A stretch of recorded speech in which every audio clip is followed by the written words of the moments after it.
Do you want to become a better video editor? Well, you're in the right place because I'm going to tell you exactly how to do that in this video.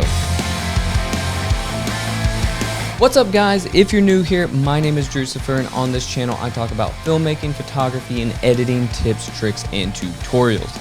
And today's video is no exception because I am going to be telling you guys how to become a better video editor in 5 easy steps. So let's not waste any more time and let's go ahead and let's jump into tip number 1 right now. So tip number 1 is learn the basics. You need to familiarize yourself with your editing software. It doesn't matter which one you use, whether you're using Adobe Premiere, Adobe After Effects, LumaFusion, DaVinci Resolve, iMovie, Sony Vegas, or Avid. It doesn't matter. You need to learn the capabilities as well as the limitations of your editing software.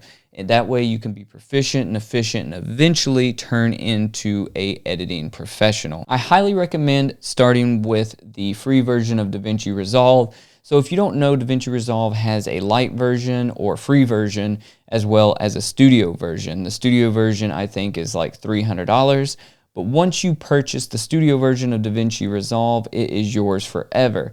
So I highly recommend you guys starting in DaVinci Resolve for 2 different specific reasons. Reason number 1 being that light version is free and it is accessible to almost anyone, whether you're on Mac, PC, or even now the iPad. And you can cut killer content in the free version. And then once you decide you want to upgrade to the studio version, you get a few more pro type of tools and add-ons and plugins like denoising and masking and that sort of thing, which you don't need those things if you're just trying to just edit video. Now, once you're trying to go in and you're trying to really deep dive into the edits and repair things within your video, then you need the paid version. But like I said, once you buy DaVinci Resolve, it is yours forever, and that includes all future updates. So reason number 2 I think you should start in DaVinci Resolve is because it is an industry standard editing software.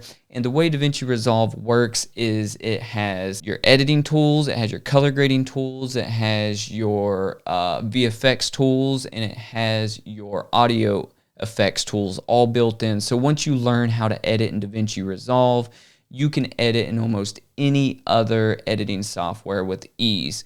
So I think it makes more sense to start there, and it being an industry standard. So as you get on bigger productions in your career, as it progresses, you will eventually have to work in DaVinci Resolve anyways. So you might as well start there. So tip number 2 is learn the art of storytelling. And what I mean by this is a good editor knows how to use the footage they have to tell a compelling story.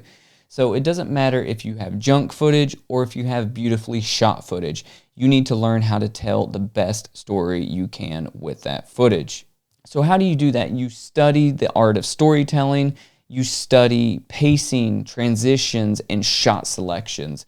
So there are videos on this channel covering those topics if you go back a year or so, and I will be putting out more videos about those topics in the near future, specifically cinematography type of breakdown type of videos, so stay tuned for those. But there are plenty of websites and videos where you can research this stuff. You just have to study the art of storytelling because at the end of the day, an editor is cutting together a story. So you need to make sure you know how to tell the best story with whatever footage you've got. And tip number 3 is study the work of other editors. You have to watch video content like a video editor. So as you're watching TV, YouTube content, or films, make sure you're paying attention to where they are cutting their clips, how they're using transitions, pacing, scene selection, as well as how are they color grading the footage. Make note of the things that you do like, as well as make sure of the things that you don't like. You want to make note of the things that you like. That way you can start developing your style, and you want to make note of the things that you don't like. That way you make sure that you don't replicate that in your future edits. And once you find some of these skills that you like, next time you sit down in an edit, try to mimic some of those things that you did like. That way you can see that if you're able to accomplish those at your current skill set, or what you need to do to evolve to be able to do those things that your favorite editor is doing. And that leads me to tip number 4. And tip number 4 is practice, practice, practice. You guys knew it was coming, but the more you edit, the better you will become. you have to get in the editor and you have to experiment and you have to play around with different techniques and different styles in order to find your particular style or to achieve your desired effect. And it's like being an athlete, right? So if you approach whatever it is you're trying to do as a creator, artist, or an editor, you have to look at it as the same way athletes look at the endurance and the dedication to their sport, right? Like if you look at somebody like LeBron James, a professional basketball star, he's out there on the court practicing, shooting all day, right? Or let's just look at your high school football players, always at practice, football's always on their mind, and they're always out on the field.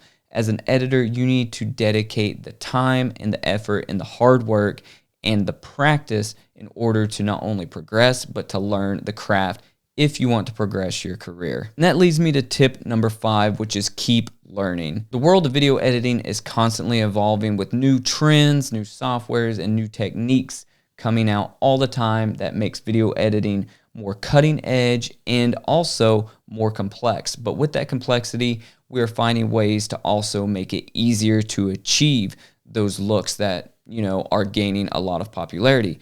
So like I said before in other videos, that if you want to put yourself on the same level playing field as everybody else, then you need to make sure that you're staying up to date with your skill set. And how can you do this? Is you can watch videos like this and subscribe to channels like mine where people talk about video editing tips, tricks, and tutorials. Or you can join groups over on Reddit where they talk about video editing, or follow video editors on Twitter or on Instagram and strike up conversations with video editors and ask them what techniques they're using, or just ask them for tips, because you never know unless you shoot your shot if somebody is going to be friendly or not. You can also check out specific video editor websites that talk about video editing in great detail, as well as attend workshops if those are in your area. And a bonus tip here is you just have to spend time doing. Like I said, this goes with tip number 4, practice, practice, practice, but just spend time doing. So maybe you don't have a camera. Use your smartphone to go out there and capture some footage. It doesn't have to be anything revolutionary. It doesn't have to be Roger Deakins style cinematography. Just go out there, bring it home, throw it in your editor, and try to tell a compelling story with what it is you've got. Now, if you're too lazy to do that, then subscribe to a royalty-free stock video footage website, download some of their footage, and just start trying to tell a compelling story through that way. If you're interested, we will be doing live streams here on this channel where I supply you guys with the footage and we try to build edits together. So make sure you ding the bell so you don't miss out on those opportunities coming in the near future. Most importantly though, you have to have fun while video editing, because it can very easily become a long and excruciating process if you let it, but it can also be a very satisfying and enjoyable one. The choice is really up to you. And an interesting thing to note is that with all the video content that is being created today, there is no shortage for the need of skilled and competent video editors. And a cool thing about video editing is that if you have a mobile workstation like an iPad now with DaVinci Resolve, a laptop, or even an editing suite that you don't mind lugging around, you can edit from anywhere in the world and make a lot of money. But that's it for today. Let me know down in the comments what you're struggling with the most when it comes to video editing, or what you enjoy the most when it comes to video editing. And as always, if you're getting value from these videos, make sure you hit the subscribe button and ding the bell so you don't miss any more killer content from the Drucifer channel. And as always guys, stay rad, just go shoot, and I'll catch you on the next one. See ya.